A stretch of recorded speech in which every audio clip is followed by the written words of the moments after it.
back, Pokemon trainers, to the Wide League Charity Rumble Toys for Tots edition. Don't forget to hit the exclamation point charity or donate to get involved. We're currently at a $380.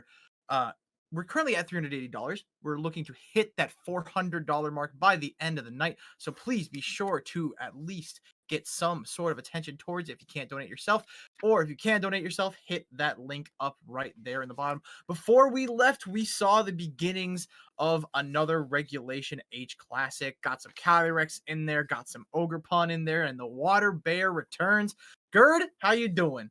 Yeah, we got a whole new set of restricted Pokemon coming up for you in this round number 2. We got Shishio and we got Glory was here. And it looks like instead of two different restricteds, we're getting one restricted, but on the same side. We got a Koraidon mirror. It is going to be a very interesting match. It's going to be a bunch of Baby. photosynthesis past paradox Pokemon fighting it out. What's a normal staples on your own side of the field. So let's talk about this real quick. So we got those Koraidons for Gloria was here. Champao, Entei, a little bit of an interesting pick. You don't see a lot of Enteis. Entei was very solid in the beginning of Regulation F, but kind of waned as it kind of lost popularity for different attackers. You got Rillaboom, pretty standard set, U-turn, fake out, Woodhammer, Grassy Glide, Assault Vest, Terrifier, Raging Bolt. It is going to be the Calm Mind variant, which has the potential to snowball later on if you let it set up for free in that Whimsicott. And why don't you tell us about Shishio?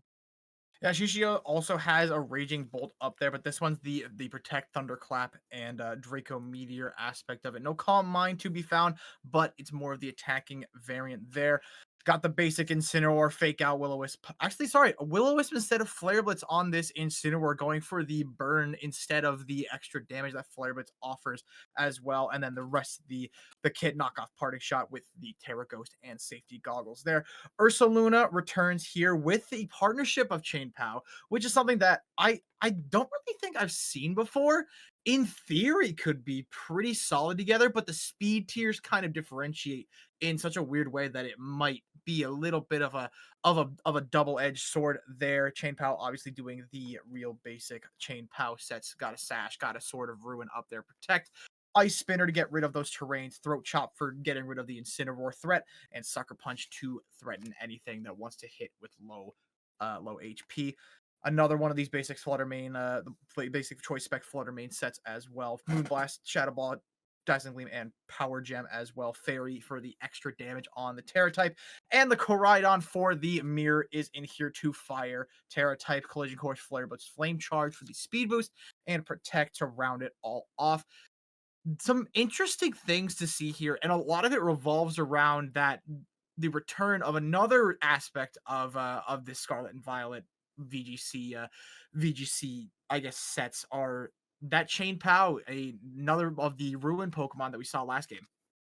Yeah, something that's a little bit different with this Champao that we're seeing on Shishio's side is normally Champaos typically run 3 moves. Well, if you and not including protect, obviously, but 3 attacking moves. Normally, it's some sort of variation between Ice Spinner and Icicle Crash that's running Ice Spinner primarily to get rid of those terrains, but also you have to deal with this fact that it is a contact move, so you are susceptible to things like Rocky Helmet. I do not believe it's going to be mattering in this match, but something to keep note of if you're ever wondering how to play the Champao later on in Regulation G when it returns or in future regulations. It does have Sucker Punch, which is a pretty common dark type moves that it does get. That priority is very nice against faster Pokemon to get those picks later on in a match. But it also does have that throat chop, which you don't really often see. Typically, that final attacking move is typically seen as Sacred Sword, so you can hit those you can hit something like a Terapagos for super effective damage. You can hit those other fighting type weak Pokemon like those Ursaluna's, Blood Moon, and the regular Hisuian variant too for that extra damage. So this one's a little bit different. I want to do shout out real quick that this set from Shishio for the Incineroar does have that Will-O-Wisp. So a Will-O-Wisp into that Koraidon is definitely in play if the Koraidon does not go for Terra Fire. So that is something that we did see earlier on in Regulation D, where those Incineroars actually dropping Flare Blitz entirely. So really only using knockoff as its primary attacking move, besides Fake Out, of course, to really get that burn, because that burn damage does matter on. And we also do see substitute Ursaluna, the regular one, not Blood Moon. So that is giving you that extra potential to survive attacks later on and then sweep when you're behind the doll.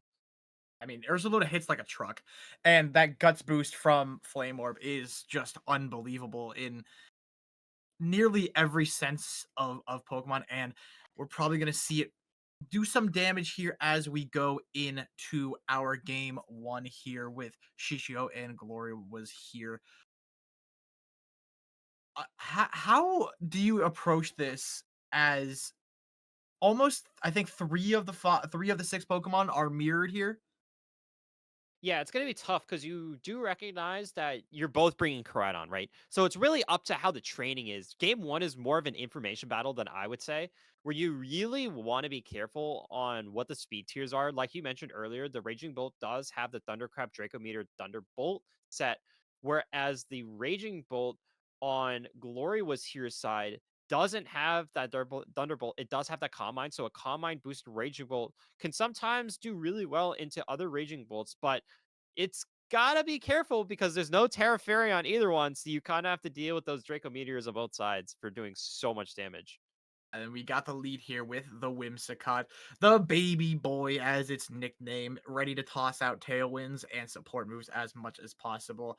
That thing is an annoyance to nearly everybody who's ever come up against it, but I think the easy counterplay is just to not hit protect really in front of it and just try to do as much damage as possible. Even with the tailwind, the Raging Bolt on the side of Glory is actually still slower, but oh my goodness, surviving with 1 HP. The Draco Meteor coming out. Is that going to pick it up on this side? It looks like it did. So the Oh my Raging Bolt god.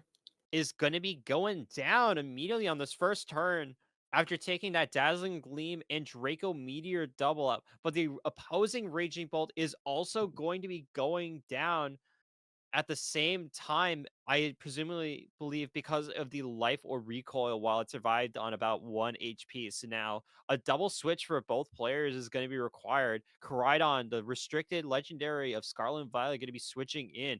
And we do see the Incineroar going to be coming in, providing that Intimidate. But it looks like it's not going to matter because of that clear amulet.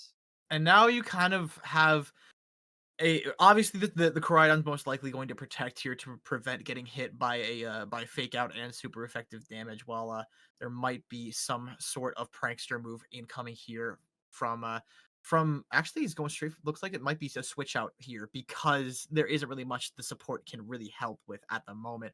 But Koraidon most likely protecting straight in here or Terra firing to avoid getting too much damage from either the fake out damage or the extra damage on Moonblast, which is quad at the current moment. And but you're also just in a really bad position if you're Shishio because you if you throw your Koraidon out, you are just slower at the moment.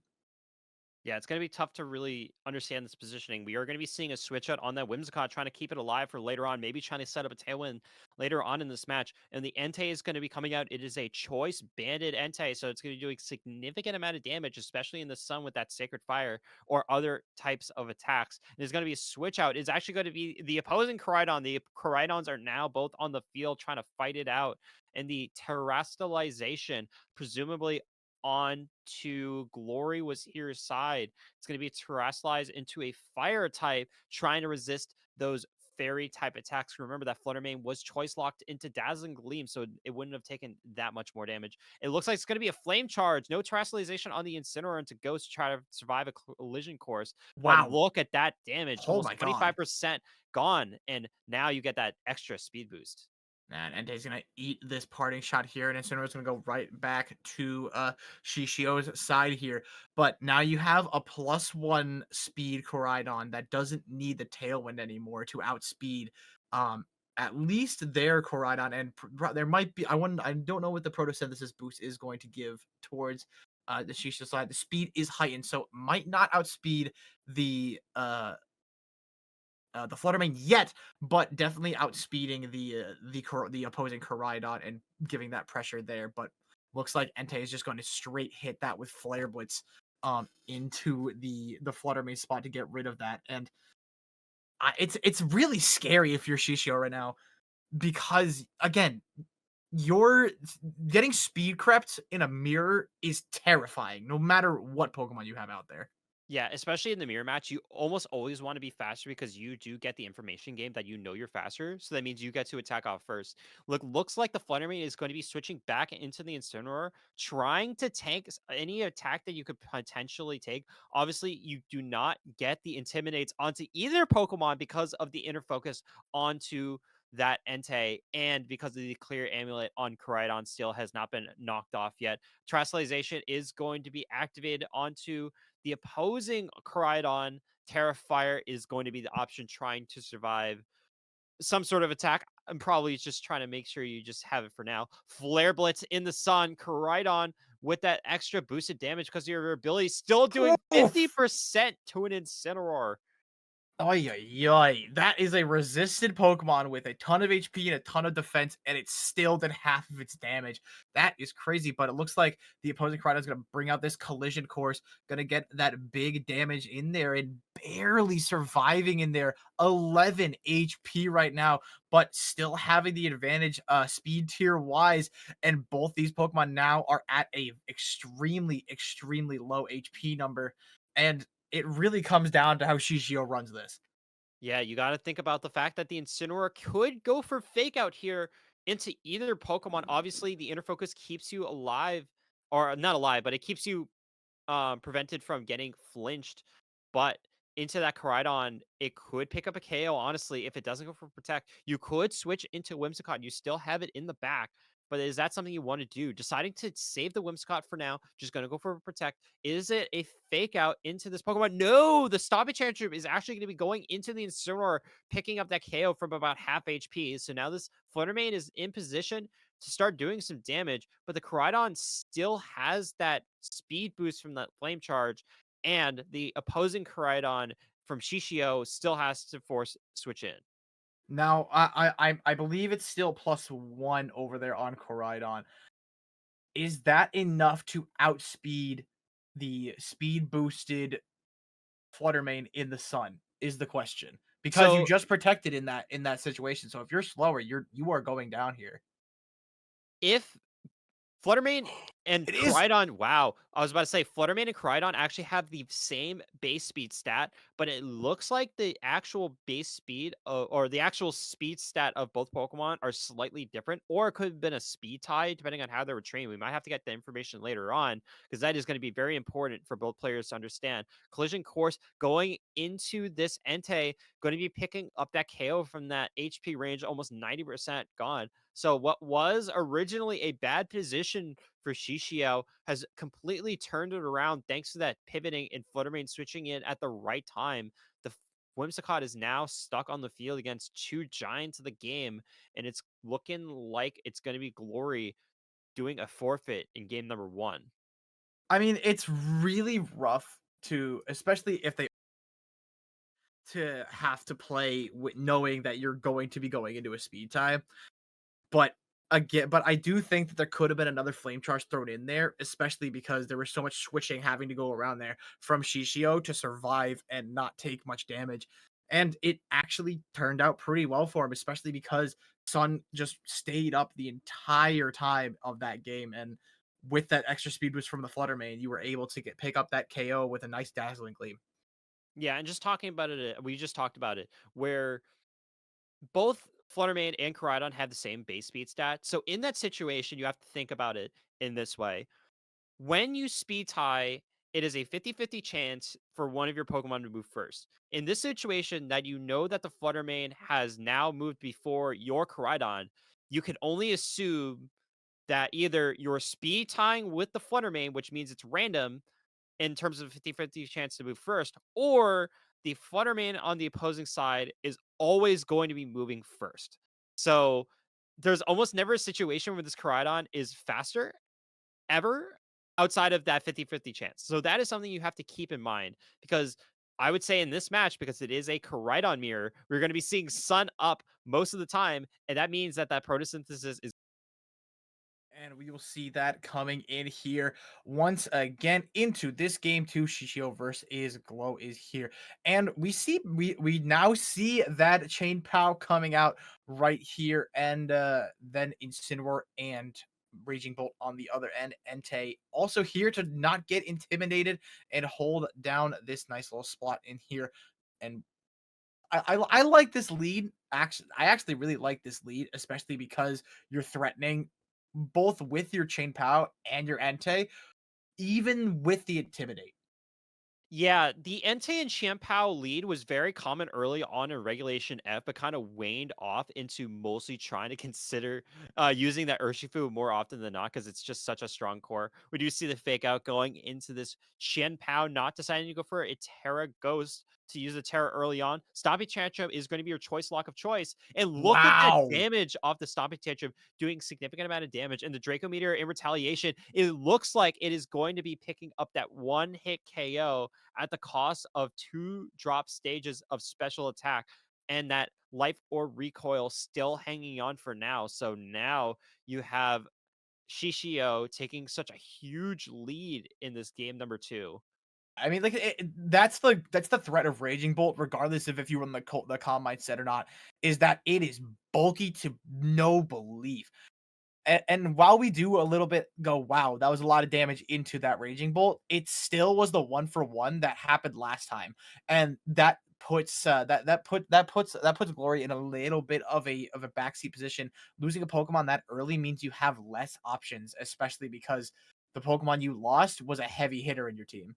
Yeah, obviously. And obviously you can bring out this restricted Incaridon on the field. It is not going to be hit by those intimidates because of that clear amulet. So even if it does switch out, even if it comes back in later on, it's not a big deal. But you got to deal with the fact that if you went for collision course into that Incineroar, it is now immune because of that ghost type on the Flutter Mane. So that is something you have to consider. You could just go for something like a Flare Blitz and just get that raw damage because if that Flutter Mane were to switch in, you would be able to get the knockout or some really solid damage onto this Incineroar. The Terrestrialization to Terra Fire, get that boosted fire damage. It looks like we are going to be seeing that extra damage. Sucker Punch into this Raging Bolt, picking up the KO even at -1 attack from that previous Intimidate on turn 0. Now it should be this Koraidon going for the Flare Blitz. Oh, Looks like it was a call out, but it probably was just the best play you could do, getting that one hit KO onto this baby. Fluttermane.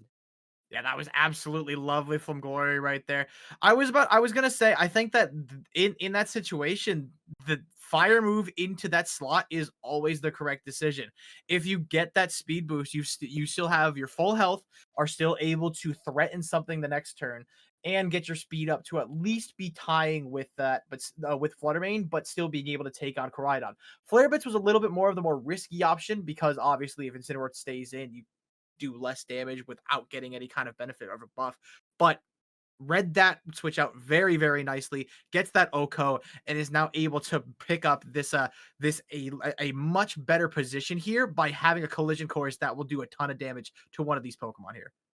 Yeah, in this situation, you have protect on both Pokemon, so it is a completely safe play to just protect on both, not trying to risk a fake out. But it looks like the Yeah. Koraidon is actually going to be taking the fake out. Let's see what the opposing Koraidon does. And no, it's actually going to be a side flame charge. That's an Ooh. incredibly smart That was play. yeah, that was absolutely genius there. I mean, I think most people would have expected it to be a double protect in that situation, especially because giving a free fake out to either Chain Pal or Koraidon is pretty solid here.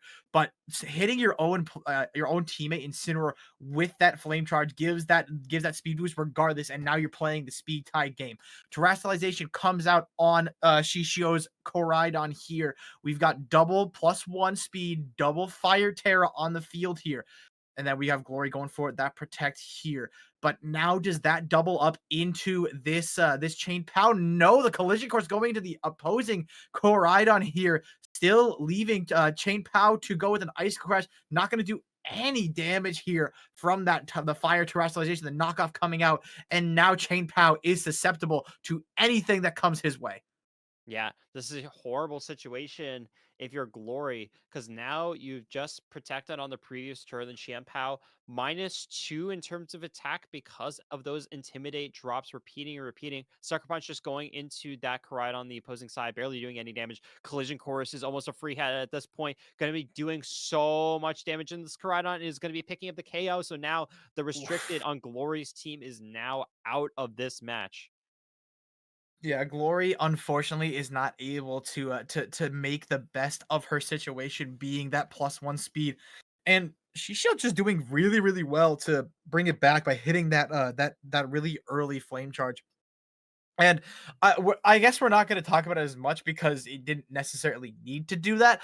But I believe that considering the idea of double protect there, it's still super smart.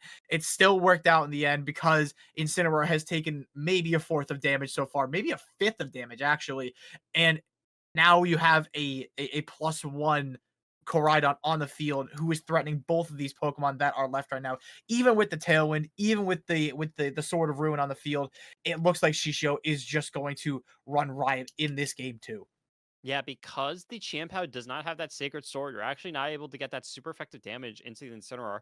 Obviously, still at -2 attack, probably wouldn't have done too much. And it looks like that damage on the Flame Charge just doing significant amount of damage into that Whimsicott, getting that KO, and the Will-O-Wisp to just add insult to injury, tagging on that burn to the Champao, now going to be doing even less damage than it was already doing, on top of the fact that it's just now going to be on that timer. But when you have a Koraidon and one of the best Pokemon in the game, Incineroar, that is pretty much just going to be GG's. Glory is throwing in the towel with that forfeit, and this round number 2 is going to go to Shishio. Yeah, and super, super well done there for Shishio to pick up those very, very important KOs to get that important speed boost. And honestly, in both games, come from a losing position to win this set 2-0 without dropping a game.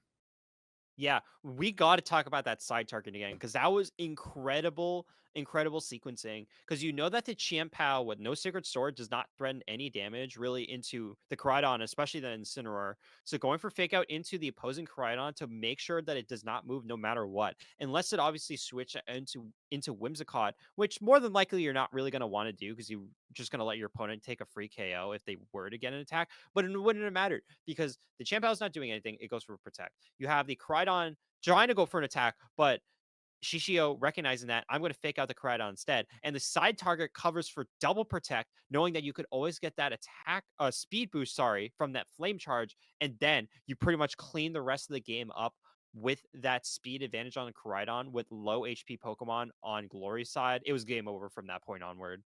Yeah, I think there could have been a couple of more, like, a little bit aggressive options, or possibly pulling in the Whimsicott a little bit earlier to, especially because that exact situation is just completely invalidated if you get Whimsicott out on the floor there.